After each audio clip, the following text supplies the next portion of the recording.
Hey team, welcome back to What She Said, the weekly video series here at Monaco Nail Academy where we work to dispel myths we've heard about our little corner of the beauty industry. And this week, what she said is, oh, I don't need to come back, I'll just peel them off. Please don't peel off your nails.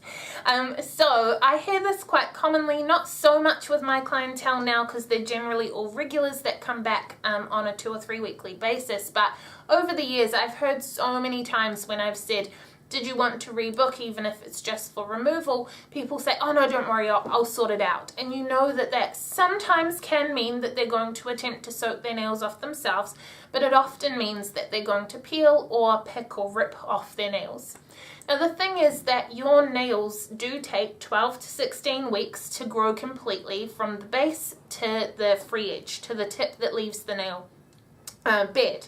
So if you take your nails off in a way that's not safe and you cause damage to your nail plate, you're looking at 3 to 4 months of damage and splitting and peeling and weak nails.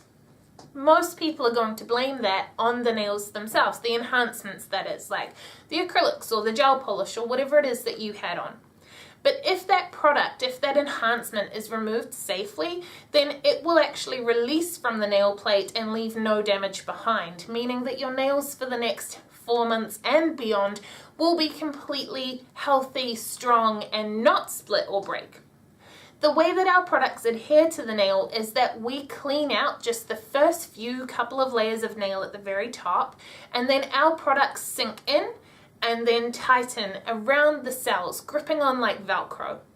If you pick or rip those products off, then they are going to take those first few layers of nail with them.